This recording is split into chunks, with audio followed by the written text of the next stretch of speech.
आज की कक्षा में हम परिस्थिति एवं भूमिका की जो अवधारणा है उसके संबंध में अध्ययन करेंगे।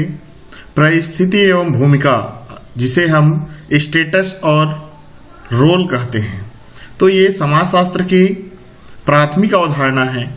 परिस्थिति एवं भूमिका का तात्पर्य है कि समाज में जो पद हैं और उन पदों से संबंधित जो कार्य हैं वही परिस्थिति और भूमिका कहलाते हैं। वह मनुष्य जो है वो समाज में रहता है और समाज में ऐसे बहुत सारे पद को क्रिएट किया गया है, अर्थात समाज में बहुत सारे पद हैं और इन पदों पर व्यक्ति जो है वो आसीन होता है और हर पद का कोई ना कोई कार्य अवश्य होता है। हर पद के पीछे कोई ना कोई कार्य होता है।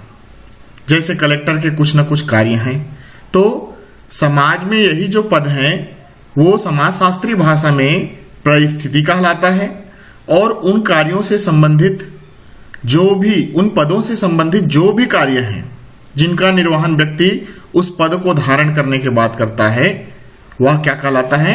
वह भूमिका अथवा रोल कहलाता है। तो मनुष्य समाज में रहता है और इस समाज में रहकर वह बहुत सारे पदों को धारण करता है। तो जितने भी जो पद हैं वो परिस्थिति कहलाते हैं और उन पदों से संबंधित जो कार्य हैं या उन पदों से संबंधित जो भी भूमिका का निर्वहन करता है, कार्यों का निर्वहन करता है, कर्तव्यों का निर्वहन करता है, वह कार्य उस पद से संबंधित भूमिका कहलाता है। तो समाज में रहकर समूह में बहुत सारे पद होते हैं और इन पदों से संबंधित जो कार्य हैं वो भूमिका कहलाते हैं। अब ये जो समाज में पद होते हैं वो भी दो प्रकार के होते हैं। एक तो प्रदत्त होते हैं और दूसरा अर्जित होते हैं। प्रदत्त का मतलब होता है गिफ्टेड और अर्जित का मतलब होता है एस्क्राइब। प्रदत्त अर्थात जिसे जानबूझकर दे दिया गया हो, जिसे दे दिया गया हो, स्वतः दे दिया गया हो। यानी समाज में बहुत सारे पद होते हैं जिसको समाज व्यक्ति को जबरदस्ती दे देता है, स्वतः ही दे देता है। ऐसे जो पद हैं वो क्या कहलाते हैं? प्रदत्त परिस्थिति कहलाते हैं। जैसे कि माता, पिता, पुत्र, भाई, बहन, चाचा, बुआ, फूफा, यानी एक पद जिसे समाज स्वतः ही एक स्थिति पर पहुंचने के बाद स्वतः ही प्रदान कर देता है, वो क्या कहलाता है? प्रदत्त परिस्थिति कहलाता है। ऐसे जो पद है वो प्रदत्त परिस्थिति कहलाते हैं। जबकि समाज में ऐसे और बहुत सारे पद हैं जिसके लिए हमें अपने गुणों का, अपने व्यक्तिगत गुणों का विकास करना पड़ता है, हमें शिक्षा प्राप्त करनी पड़ती है, हमें प्रयत्न करना पड़ता है, हमें मेहनत करना पड़ता है और उसके बाद वह पद हमें प्राप्त होता है। तो ऐसे पद अर्जित परिस्थिति कहलाते हैं। अर्थात जैसे कलेक्टर का पद है, तहसीलदार का पद है, नायब तहसीलदार का पद है, सब इंस्पेक्टर का पद है, तो इसके लिए हम शिक्षा ग्रहण करते हैं। शिक्षा ग्रहण करने के बाद उस पद पर जाने के लिए हम बहुत मेहनत करते हैं। तो दो प्रकार के पद होते हैं, एक समाज द्वारा प्रदत्त जो हमें स्वतः ही प्राप्त हो जाता है और दूसरा समाज द्वारा नहीं बल्कि व्यक्ति द्वारा अर्जित, यानी जिसके लिए मेहनत करता है और उन पदों को प्राप्त करता है। तो ऐसे पद कहलाते हैं अर्जित पद। तो इस प्रकार के जो समाज में जो पद हैं वो दो प्रकार के होते हैं, प्रदत्त और दूसरा अर्जित। तो प्रदत्त पद को हम प्रदत्त परिस्थिति कह सकते हैं और अर्जित पद को हम अर्जित परिस्थिति कह सकते हैं। तो परिस्थिति दो प्रकार की होती है, प्रदत्त परिस्थिति और अर्जित परिस्थिति। प्रदत्त परिस्थिति में हम उदाहरण ले सकते हैं माता, पिता, भाई, बहन इत्यादि, और अर्जित परिस्थिति में हम ले सकते हैं कलेक्टर, एसडीएम, अध्यक्ष, उपाध्यक्ष, सरपंच, सचिव इत्यादि जो पद हैं वो क्या होते हैं? अर्जित परिस्थिति होते हैं।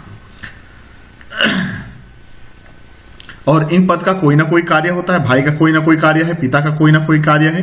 तो वो जो कार्य है वो इस पद का भूमिका कहलाता है और कलेक्टर के जो कार्य हैं वो कलेक्टर के पद की भूमिका कहलाते हैं। तो इस प्रकार से समाज में जो भी पद निर्धारित हैं, जो भी पद बने हुए हैं, वे सारे पदों को ही हम समाजशास्त्रीय भाषा में परिस्थिति कहते हैं और उन पदों से संबंधित जो भी कार्य हैं वो हम उन्हें भूमिका कहते हैं।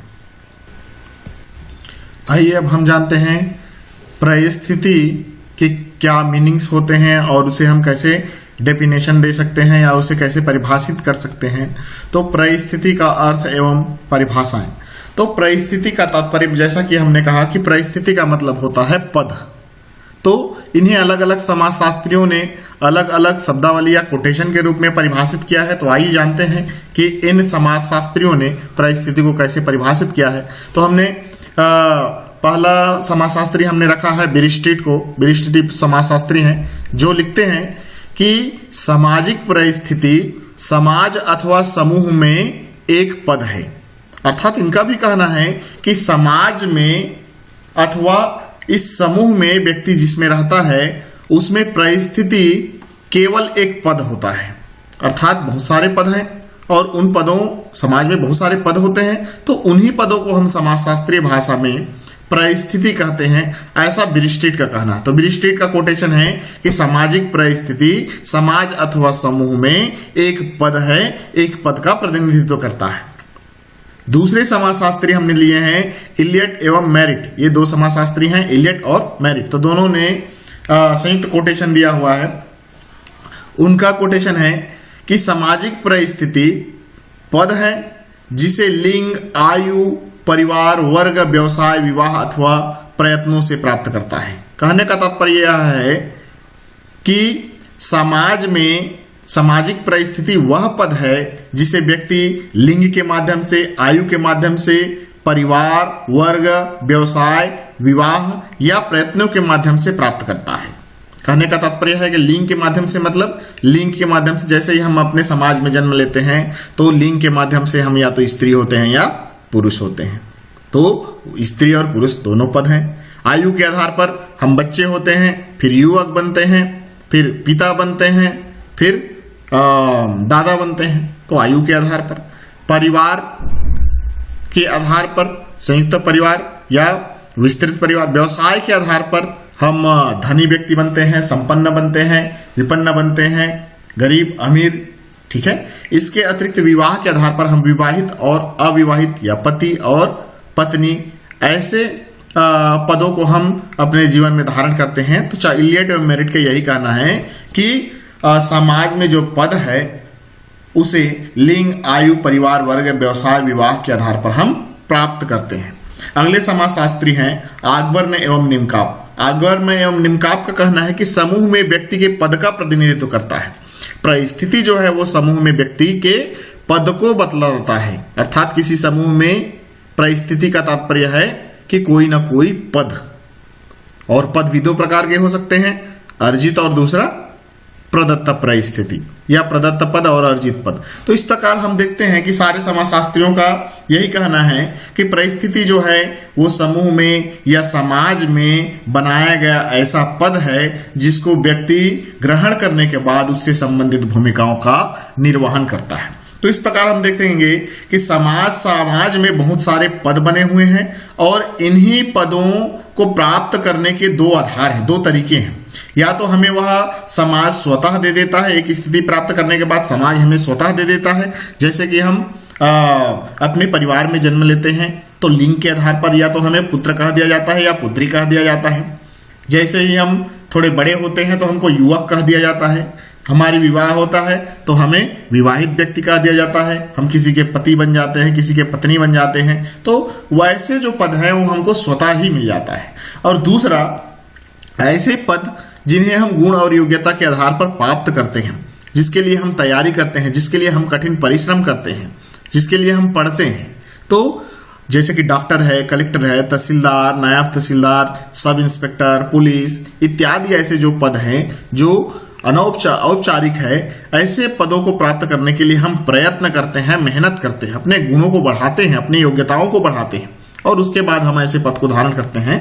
तो ऐसे पद कहलाएंगे अर्जित पद। तो इस प्रकार समाज में दो प्रकार के पद होते हैं, प्रदत्त पद जो हमें स्वतः ही मिल जाता है और अर्जित पद जिसके लिए हम अपने गुण और योग्यता को क्या करते हैं, हमेशा इंक्रीज करते हैं और उसके बाद हमें क्या होता है, ये पद प्राप्त होते हैं। आइए अब हम जानते हैं सामाजिक जो परिस्थिति है उसकी क्या विशेषताएं होती है, क्या कैरेक्टरिस्टिक्स होती है। तो सामाजिक परिस्थिति की विशेषताएं, सामाजिक परिस्थिति की बहुत सारी विशेषताएं होती हैं। यहां हम सामाजिक परिस्थिति पढ़ना है, सामाजिक परिस्थिति को पढ़ने के बाद सामाजिक भूमिका पढ़ेंगे। तो सामाजिक परिस्थिति की पहली विशेषता के रूप में हम रख सकते हैं कि सामाजिक परिस्थिति और भूमिका का निर्धारण सामाजिक सांस्कृतिक कारक और मूल्य निर्धारित करते हैं कि किस समाज में किस परिस्थिति या परिस्थिति कैसी होगी, कौन सा पद होगा, वह उस समाज का सामाजिक और सांस्कृतिक कारक जो है वो निर्धारित करता है। साथ ही समाज में जो मूल्य हैं वो भी निर्धारित करते हैं। अर्थात कहने का तात्पर्य है कि किसी भी समाज में कौन सी परिस्थिति कैसी होगी या कैसा परिस्थिति होगा, ये उस समाज के सामाजिक और मूल्य, सामाजिक कारक और सांस्कृतिक कारक और साथ ही जो समाज के मूल्य हैं, वैल्यूज हैं, वो इसको निर्धारित करते हैं। तो महत्वपूर्ण कारक है, महत्वपूर्ण विशेषता है कि किसी भी परिस्थिति का निर्धारण उस समाज के सांस्कृतिक कारक और मूल्यों द्वारा निर्धारित होती है। दूसरी विशेषता है कि कोई भी जो परिस्थिति होती है, यानी कोई भी जो पद होता है वो सापेक्षिक होता है, वो एक पक्षीय नहीं होता है, वो सापेक्षिक होता है। कहने का मतलब है कि यदि समाज में कोई हमारी परिस्थिति है, मानो हम किसी के भाई हैं, तो हम भाई हैं तो सामने वाला भी हमारा भाई है या हमारी बहन है। पिता यदि हम कहते हैं तो पिता एक पद है, परिस्थिति है, लेकिन वह तभी पिता कहलाएगा जब उसका कोई ना कोई पुत्र या पुत्री होगा। पति कहलाते हैं, कहने का तात्पर्य है कि उसकी निश्चित रूप से पत्नी भी होगी। दुकानदार है तो निश्चित रूप से ग्राहक होगा। अर्थात यह द्विपक्षीय होता है, सापेक्षिक होता है, एक पक्षीय नहीं है। यदि पिता कहने का मतलब है तो निश्चित रूप से उसका पुत्र या पुत्री या उसके बच्चे हैं तो वह पिता कहला रहा है।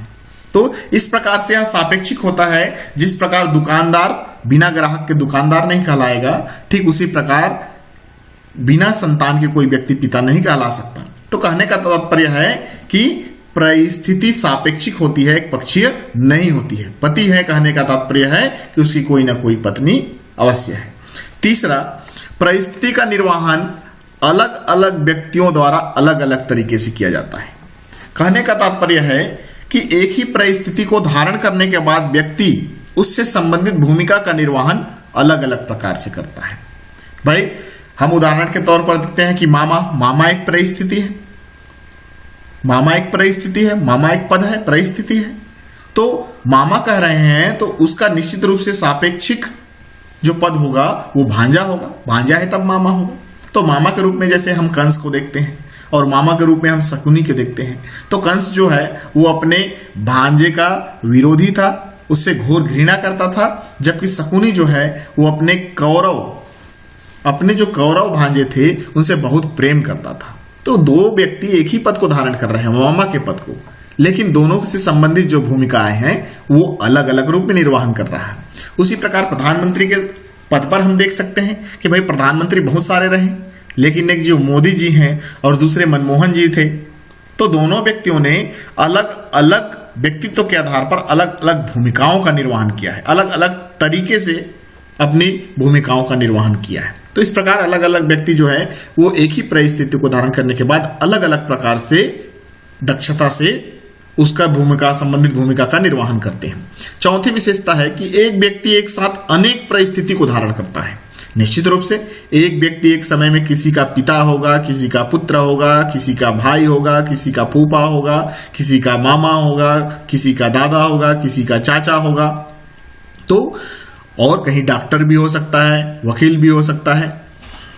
तो परिस्थिति की चौथी विशेषता यह है कि एक व्यक्ति एक साथ अनेक परिस्थिति धारण करता है। कहने का तात्पर्य है कि एक ही व्यक्ति एक समय में बहुत सारी परिस्थिति धारण कर सकता है। एक ही समय वह किसी का पिता होगा, किसी का पुत्र होगा, किसी का भाई होगा, किसी का फूफा होगा, किसी का मामा होगा, किसी का दादा होगा, और कहीं वो डॉक्टर भी हो सकता है। तो इस प्रकार वह एक आदमी है और एक ही समय में वो बहुत सारे पद को धारण कर सकता है। तो कहने का तात्पर्य है कि एक ही आदमी एक साथ अनेक परिस्थितियों को धारण कर सकता है। पांचवी विशेषता हम देखेंगे कि समाज में परिस्थिति जो होता है वो समूहों में बटा होता है। एक परिस्थितियों का समूह होता है, जैसे कि हमने जो पहले बताया कि एक ही व्यक्ति एक समय में बहुत सारे परिस्थितियों को धारण करता है, तो ऐसे परिस्थितियों को हम समूह के रूप में इंगित कर सकते हैं, यानी समाज में परिस्थिति जो है वो समूहों में बटा रहता है। छठवां विशेषता है कि प्रत्येक परिस्थिति का अलग अलग पद, मूल्य एवं प्रतिष्ठा होता है और इसे समाज द्वारा या संस्कृति के मूल्य मापदंड निर्धारित करते हैं, या किसी समाज में किस पद की प्रतिष्ठा या मूल्य कितना होगा यह उस समाज की संस्कृति अथवा मूल्य द्वारा निर्धारित होता है। हमारे समाज में कलेक्टर का पद ऊंचा है, नायब तहसीलदार का पद नीचा है, पटवारी का पद और नीचा है, और जो भृत्य है उसका पद और नीचा है। तो ये जो ऊंचा नीचा प्रतिष्ठा है इसको कौन निर्धारित करता है? हमारे समाज की जो संस्कृति है और हमारे समाज के जो मूल्य मानदंड है वो निर्धारित करते हैं। सातवीं विशेषता है कि एक समय में कई परिस्थितियों का निर्वहन जो है वो व्यक्ति करता है और उसको निर्वहन करने के बाद वह अपने गुणों और कुशलता के आधार पर उसे निर्वहन करता है। तो हो सकता है वह अच्छा पिता हो किंतु अच्छा डॉक्टर ना हो, या हो सकता है वह अच्छा डॉक्टर हो किंतु वह अपने बच्चों के लिए अच्छा पिता ना हो। तो कहने का तात्पर्य है कि एक परिस्थिति को धारण करने के बाद जरूरी नहीं है वो सारे परिस्थितियों से संबंधित भूमिकाओं का अच्छा निर्वाहक हो, यानी किसी क्षेत्र में उसकी भूमिका अच्छा नहीं हो सकता है और किसी क्षेत्र में उसकी भूमिका अच्छी हो सकती है। इसके अतिरिक्त आठवीं विशेषता मैंने तो यहां लिखा नहीं है किंतु आप वहां लिख सकते हैं कि सामाजिक जो परिस्थिति होता है वो विभेदीकरण का आधार है। वो समाज में विभेदीकरण करता है, यानी समाज में बांटता है, ऊंचा और नीचे के पद पर बांटता है। नवीं विशेषता भी हम नोट कर सकते हैं कि परिस्थिति दो प्रकार की होती है, वही एक प्रदत्त परिस्थिति और दूसरा अर्जित परिस्थिति। तो इस प्रकार से हमने परिस्थिति की बहुत सारी विशेषता देखी, जिसमें हमने देखा कि परिस्थिति एवं भूमिकाओं का निर्वहन सामाजिक सांस्कृतिक मूल्य मानदंड करते हैं। परिस्थिति सापेक्षिक होता है, परिस्थिति और भूमिका अलग अलग व्यक्तियों द्वारा अलग अलग तरीका से निर्वहन किया जाता है। एक व्यक्ति एक साथ अनेक परिस्थिति धारण करता है। परिस्थिति समूहों में बटा होता है। प्रत्येक परिस्थिति की मूल्य और प्रतिष्ठा होती है और वो हर समाज में अलग अलग संस्कृतियों द्वारा निर्धारित होती है। एक समय में बहुत सारी परिस्थितियां कोई व्यक्ति धारण कर सकता है, किंतु उसकी योग्यता और कार्यकुशलता के आधार पर ही वह क्या करता है, उसका निर्वहन करता है। परिस्थिति विभेदीकरण का भी आधार है समाज में, और साथ ही जो परिस्थिति होता है वो दो प्रकार के होते हैं, एक तो प्रदत्त परिस्थिति और दूसरा अर्जित परिस्थिति। तो ये सब सामाजिक परिस्थिति की क्या है, विशेषताएं हैं।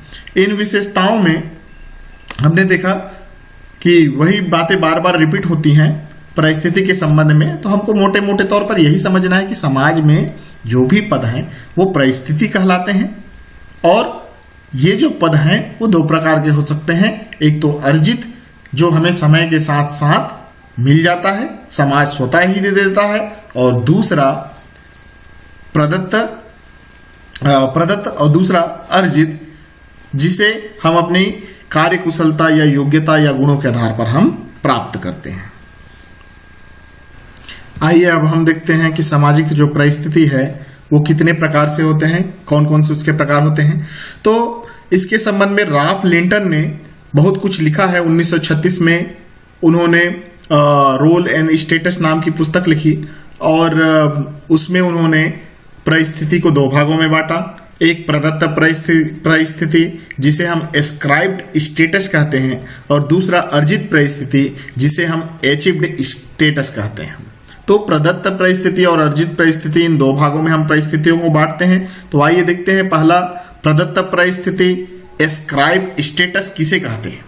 तो मैंने पहले ही बताया कि इस समाज में बहुत सारे समूह हैं और उन समूह में बहुत सारे पद होते हैं, और एक निश्चित स्थिति पर पहुंचने के बाद हमें स्वतः वो जो पद हैं वो प्राप्त हो जाते हैं, या समाज द्वारा हमें वैसे प्रदान कर दिया जाता है। तो ये सारे पद हमको क्या कहलाते हैं, प्रदत्त परिस्थिति कहलाते हैं। इसके लिए हमको में कोई मेहनत करना नहीं पड़ता है। जैसे कि जब हम जन्म लेते हैं अपने परिवार में, तो हम या तो पुरुष कहलाएंगे या स्त्री कहलाएंगे या ट्रांसजेंडर कहलाएंगे, तो वो एक पद है। उसके बाद हम छात्र कहलाएंगे। जब हम विद्यालय जाने लगते हैं तो हम छात्र कहलाते हैं। जब हम थोड़ा और बड़े हो जाते हैं तो हम युवक कहलाते हैं। जब हमारा विवाह हो जाता है तो हम विवाहित व्यक्ति कहलाते हैं या किसी के पति कहलाते हैं। और हमारा जब विवाह उपरांत पुत्र हो जाता है तो हम पिता कहलाने लगते हैं, किसी के चाचा कहलाने लगते हैं, किसी के मामा, किसी के फूफा कहलाने लगते हैं। और जब हम वृद्ध हो जाते हैं तो हम किसी व्यक्ति के दादा कहलाते हैं। तो ये समाज में बहुत सारे पद हैं और इन पदों के लिए हमें कोई क्या बोलते हैं, कोई भी मेहनत करना नहीं पड़ता है। एक स्थिति में पहुंचने के बाद ये जो पद हैं हमें वो समाज द्वारा स्वतः प्रदान कर दिया जाता है। तो ऐसे जो पद हैं वो प्रदत्त परिस्थिति कहलाते हैं, एस्क्राइब्ड स्टेटस कहलाते हैं। तो हम कैसे निर्धारित करेंगे या इन चीजों को कौन निर्धारित करता है? तो इसके निर्धारण के कुछ आधार हैं, यानी basic of determination of scribed status. कहने का तात्पर्य है कि प्रदत्त परिस्थिति के निर्धारण के कुछ आधार हैं, कुछ आधारों पर हमें ये मिलते हैं और इन आधारों को हमने निर्धारित किया है। तो पहला आधार हमने रखा है जन्म। जन्म ये तय करता है कि हम पुरुष होंगे कि स्त्री। यदि हम मेल होते हैं तो परिवार में हमें क्या कह दिया जाता है, हम मेल हैं। यदि फीमेल पैदा होते हैं तो हमें फीमेल कह दिया जाता है। ट्रांसजेंडर होते हैं तो हम क्या बन जाते हैं, ट्रांसजेंडर बन जाता है। इसके लिए हमें कोई मेहनत नहीं करना पड़ता है। इसके अतिरिक्त आयु, जैसे हम अलग अलग आयु में पहुंचते जाते हैं तो हमें अलग अलग पद मिलते जाता है। जैसे कि हम बच्चे होते हैं तो हमें बच्चा कह दिया जाता है। उसके बाद जब हम स्कूल में जाते हैं तो हमें छात्र कह दिया जाता है। उसके बाद जब हमारा विवाह होता है तो विवाहित व्यक्ति अर्थात कोई हमें पति कहता है, कोई हमें चाचा कहता है, कोई हमें मामा कहता है। और जब हम वृद्ध हो जाते हैं, अलग एज पर पहुंचते हैं, तो वही हमें दादा कहता है। और इस प्रकार से ये निर्धारित करता है। लिंग भी निर्धारित करता है, लिंग भी निर्धारित करता है। बहुत सारे पद हमको लिंग के आधार पर, स्त्री पुरुष के आधार पर प्राप्त होते हैं। जाति और प्रजाति ये दोनों हमारे हाथों में नहीं है। हम जिस जाति में जन्म लेते हैं जीवन पर्यंत तक उसी जाति प्रजाति के रह जाते हैं, तो ये भी पद है। साथ में नातेदारी भी निर्धारित करता है कि हमारे रिश्तेदार नातेदार कौन होंगे, ये हमारे हाथों में नहीं है। जन्म लेने के बाद ही हम किसी के भतीजे बन जाते हैं, जन्म लेने के बाद हम किसी के पुत्र बन जाते हैं, जन्म लेने के बाद हम किसी के भांजे बन जाते हैं। तो नातेदारी भी यह निर्धारित करता है। शारीरिक और बौद्धिक विशेषताएं ये महत्वपूर्ण है। शारीरिक और बौद्धिक विशेषताएं कहने का तात्पर्य है कि हम मोटे हैं, हम अधिक हाइट के हैं तो लंबे व्यक्ति कहलाते हैं, मोटे हैं तो मोटे व्यक्ति, नाटे हैं तो नाटे व्यक्ति कहलाते हैं। यानी शारीरिक और बौद्धिक जो विशेषताएं होती है, व्यक्ति के अंदर जो क्वालिटीज होती है, कोई अच्छा मंद बुद्धि कहलाता है। ठीक है, तो ये सारे चीज जो है वो पद हैं और प्रदत्त परिस्थिति के ये सब आधार हैं। तो इन आधारों में हमने देखा पहले जन्म, आयु, लिंग, जाति, प्रजाति, शारीरिक एवं बौद्धिक विशेषताएं और नातेदारी। ये सारे चीज जो हैं वो प्रदत्त परिस्थिति के निर्धारण के आधार है। यानी इन्हीं आधार पर हमें कोई भी परिस्थिति प्रदत्त समाज द्वारा की जाती है। दूसरा जो परिस्थिति होता है वो होता है अर्जित परिस्थिति, अचीव्ड। अर्जित परिस्थिति का तात्पर्य है कि समाज में ऐसे बहुत सारे पद हैं जिन पदों को प्राप्त करने के लिए हमें अपने व्यक्तिगत गुणों का विकास करना पड़ता है, हमें अपने आंतरिक गुणों का विकास करना पड़ता है, हमें प्रयत्न करने पड़ते हैं, मेहनत करना पड़ता है और तब जाकर हम कहीं उन पदों को प्राप्त करते हैं। तो उन पदों को प्राप्त करने के लिए हमें कुछ मेहनत करना पड़ता है और ऐसे परिस्थितियों को जब हम प्राप्त कर लेते हैं तो ऐसी परिस्थितियां अर्जित परिस्थिति कहलाता है। अर्जित इसलिए कहलाता है क्योंकि हम उसके लिए प्रयत्न या मेहनत करते हैं। जैसे कि डॉक्टर, कलेक्टर, इंजीनियर, वकील। ठीक है, तो इसके लिए हमें मेहनत करना पड़ता है। व्यवसायी, व्यापारी, किसी पार्टी का अध्यक्ष, यहां तक कि पति या पत्नी, विवाह के लिए हमें प्रयत्न करना पड़ता है। इसलिए विवाह के बाद जो पति या पत्नी जो स्टेटस मिलता है वो अर्जित के अंतर्गत आता है, प्रदत्त के अंतर्गत नहीं आता है। इसको आप लोग ध्यान रखेंगे। इसके अतिरिक्त ऐसे जो परिस्थितियां हैं उसको प्राप्त करने के लिए हमें मेहनत करना पड़ता है, प्रयत्न करना पड़ता है। और इसे निर्धारित कौन करता है कि कौन कौन से ऐसे आधार हैं जो अर्जित परिस्थिति को निर्धारित करते हैं। तो उसमें हम देखेंगे पहला संपत्ति। यदि किसी व्यक्ति के पास संपत्ति अधिक है तो वह धनी व्यक्ति कहलाएगा। यदि किसी व्यक्ति के पास संपत्ति नहीं है तो वह गरीब व्यक्ति कहलाएगा। दूसरा व्यवसाय। व्यवसाय भी यह निर्धारित करता है कि हम कृषक बनेंगे, कि व्यापारी बनेंगे, कि उद्योगपति बनेंगे, कि डॉक्टर बनेंगे। तो हमारा पेशा भी यह निर्धारित करता है कि हम कौन से पद धारण करने वाले हैं। शिक्षा भी यह निर्धारित करता है, शिक्षा हम पढ़े लिखे हैं कि अनपढ़ हैं। शिक्षा प्राप्त करने के बाद हम इंजीनियर बनते हैं, डॉक्टर बनते हैं, कलेक्टर बनते हैं, प्यून बनते हैं, है ना। तो ये सब निर्धारक है। राजनीतिक सत्ता भी किसी व्यक्ति को मुख्यमंत्री, अध्यक्ष, उपाध्यक्ष, पंच, सरपंच से लेकर राष्ट्रपति तक बना देता है। तो अलग अलग पदों पर जब पहुंचने के लिए हमें राजनीतिक सत्ता भी महत्वपूर्ण योगदान देता है। विवाह को भी हमने इसमें रखा है, क्योंकि विवाह जो होता है उसके लिए हमें प्रयत्न करते हैं, हम विवाह करेंगे, विवाह के लिए प्रयत्न करेंगे तभी हम पति बनेंगे। तो ये ध्यान रखने वाला बात है कि विवाह जो है वो अर्जित परिस्थिति के अंतर्गत आता है, न कि प्रदत्त परिस्थिति के अंतर्गत।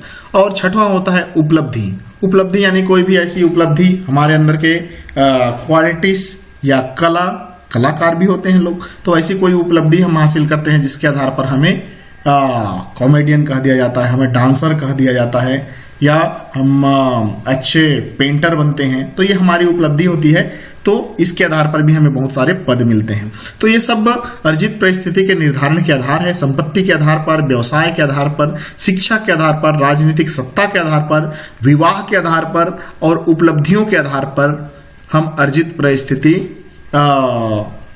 हमें समाज द्वारा पद मिलता है, या समाज द्वारा हम ऐसे पदों पर आसीन होते हैं। अब आगे देखेंगे हम कि प्रदत्त परिस्थिति और अर्जित परिस्थिति में क्या अंतर होता है, दोनों में क्या डिफरेंस होता है।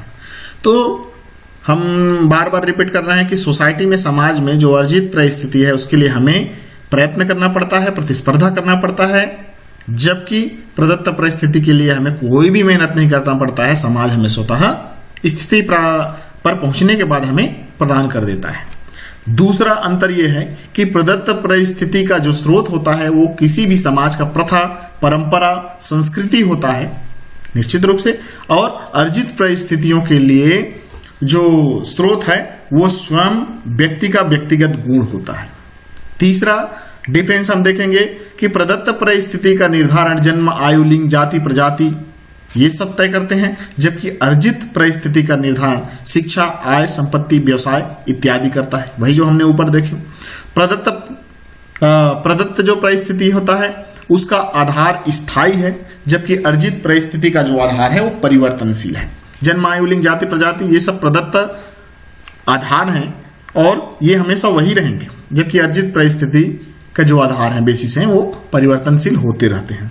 प्रदत्त परिस्थितियों के अधिकार अनिश्चित होते हैं, यानी प्रदत्त परिस्थिति, पिता बनने के बाद हम कौन सा कार्यों का निर्वहन करेंगे ये निश्चित नहीं है, लेकिन अर्जित परिस्थितियों अर्थात कलेक्टर बनने के बाद हमें कौन कौन से अधिकार हैं ये निश्चित हैं और लिखित है। प्रदत्त का महत्व परंपरागत समाज में अधिक होता है, जबकि अर्जित परिस्थिति का महत्व आधुनिक समाज में अधिक होता है। निश्चित रूप से गांव में प्रदत्त परिस्थिति का महत्व अधिक होता है, जबकि औद्योगिक समाज या नागरिक समाज या आधुनिक समाजों में अर्जित परिस्थिति का महत्व अधिक होता है। इसके अतिरिक्त सातवां अंतर है, प्रदत्त परिस्थिति में भूमिका में सामंजस्य होना आवश्यक नहीं है, जबकि अर्जित परिस्थिति में भूमिका में सामंजस्य होना पाया ही जाता है। कहने का तात्पर्य कि पिता बनने के बाद हम अच्छे पिता बनेंगे या नहीं बनेंगे ये जरूरी नहीं है, किंतु डॉक्टर की पढ़ाई करने के बाद, हम उसकी ट्रेनिंग पूरा करने के बाद डॉक्टर बनेंगे और उनके कार्यों को अच्छे से निर्वहन कर सकेंगे, ये होता ही है। तो इसी बात को लिख रहा है कि प्रदत्त परिस्थिति के भूमिका में सामंजस्य होना आवश्यक नहीं होता है, जबकि अर्जित परिस्थिति के भूमिका में सामंजस्य निश्चित रूप से, अनिवार्य रूप से पाया जाता है। तो इन विशेषताओं को हम अंतर में लिख सकते हैं। पहला अंतर ये देखा कि प्रदत्त जो परिस्थिति है वो हमें स्वतः मिल जाता है, अर्जित परिस्थितियों के लिए हमें मेहनत करना पड़ता है। दूसरा अंतर देखा हमने, प्रदत्त परिस्थिति का स्रोत उस समाज के प्रथा, परंपरा, संस्कृति होते हैं, जबकि अर्जित परिस्थिति का जो आधार है वो व्यक्ति के अंतर्गत स्वयं के गुण होते हैं। इसके अतिरिक्त प्रदत्त परिस्थिति का निर्धारण जन्म, आयु, लिंग, जाति, प्रजाति, शारीरिक एवं बौद्धिक कुशलताएं को हम माना गया है, जबकि अर्जित परिस्थिति का बेसिक जो है वो शिक्षा, आय, संपत्ति, व्यवसाय, राजनीतिक सत्ता इत्यादि है। चौथा अंतर हमने देखा कि प्रदत्त परिस्थिति के जो आधार होते हैं वो अपेक्षाकृत स्थायी होते हैं अर्जित परिस्थिति के, यानी अर्जित परिस्थिति के जो आधार हैं वो परिवर्तनशील हैं। प्रदत्त परिस्थिति के अधिकार अनिश्चित होते हैं, जबकि अर्जित परिस्थिति के अधिकार निश्चित और लिखित होते हैं। प्रदत्त का महत्व परंपरागत समाज में अधिक पाया जाता है, जबकि अर्जित परिस्थिति का जो महत्व है वो वर्तमान समाज या आधुनिक समाज में इसका अधिक महत्व होता है। सातवां हमने देखा प्रदत्त परिस्थिति के भूमिका में सामंजस्य होना आवश्यक नहीं है, किंतु अर्जित परिस्थिति के भूमिका में सामंजस्य सामान्यतः पाया ही जाता है। तो इस प्रकार से हमने परिस्थिति की संपूर्ण अवधारणा का अवलोकन किया, यानी परिस्थिति की जो अवधारणा है उसमें हमने देखा कि परिस्थिति किसे कहते हैं, परिस्थिति और भूमिका में क्या अंतर होता है, परिस्थिति को हमने परिभाषित किया, परिस्थिति की बहुत सारी हमने विशेषताएं देखी और विशेषताओं के बाद हमने इसे दो भागों में बांटा, प्रदत्त परिस्थिति और अर्जित परिस्थिति में। और प्रदत्त और अर्जित परिस्थितियों के हमने आधार निर्धारण के आधार देखे, दोनों में हमने अंतर देखा कि प्रदत्त परिस्थिति और अर्जित परिस्थिति में क्या अंतर होता है।